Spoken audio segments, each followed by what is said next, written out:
Hi guys, it's your lady with information again for you. Now what I want for you to do for me is I'm gonna ask you to share this information with teachers. Been off any teachers who will be coming on the program.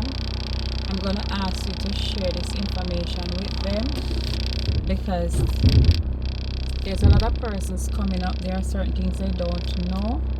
So if they can get an insight from persons who are actually on the ground, that will be good for them.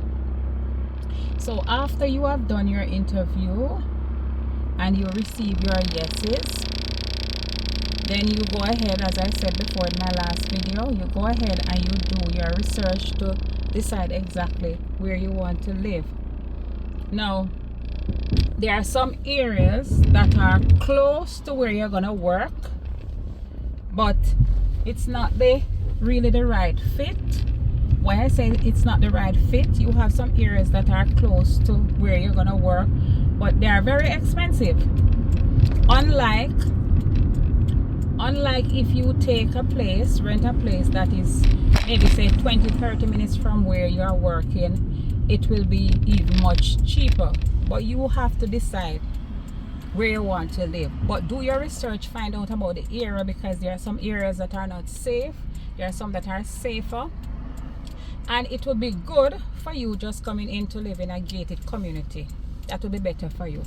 Also here, it's not like, I'm gonna say Jamaica because I'm Jamaican, I don't know about the other countries. Here, how they actually rent property here is there are some that are income based. What I mean when I said income based is that they will look at your salary and to determine what type of apartment you can rent, whether it's a 2-bedroom, a 1-bedroom, or a 3-bedroom. So it's income based. So if you're not making a particular set amount of money for the year, you'll not be able to rent a property like that. Then you have some other properties that in order for you to rent it, you will have to have your deposit, your first month, and also your last month rent. If you don't have that, then you will not be able to get it.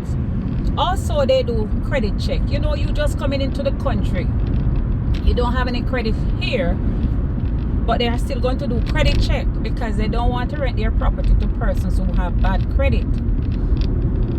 You have places that they know about international persons coming in, and then they will waiver that credit check for you. So you have to do your research. Then if you're coming in with children, you're going to do your research to find out about the schools that are close to where you're living, or even the school that you're working if you have children that are that particular age group. So you do your research. And also, for us from the Caribbean who love our Caribbean food, it is good for you to live in a close area where you have access to your Caribbean food, because if you're a person who love fast food and all of that, well, fine.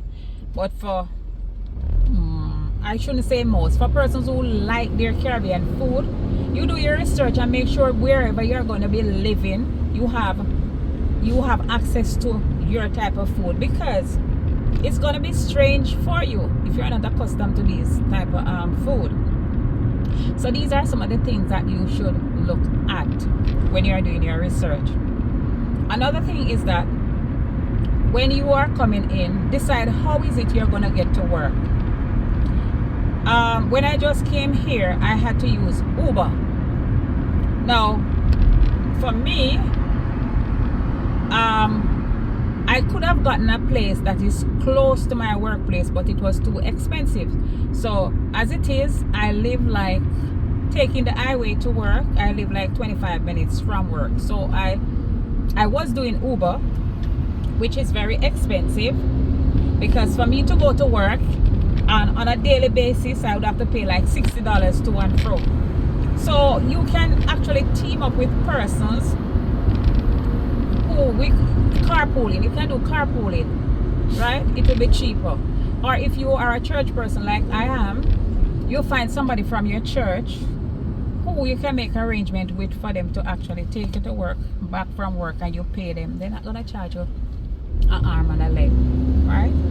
Another thing is that coming here, what I would advise you to do is, if you are married and you have kids, what I would advise you to do is come with your family if you sign up to come with your family. However, don't let your husband or your spouse, don't let them resign their job that they have back home.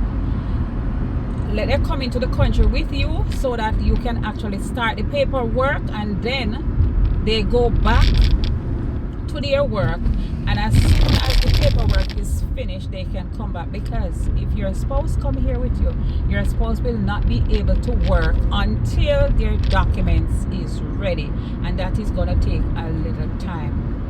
So that's it for now, until I share some more information with you, because I don't want to actually bore you. And remember, as I said before, I am not a professional. I'm just sharing my experience with you, just to make it easier for some persons who are actually coming in this country. All right.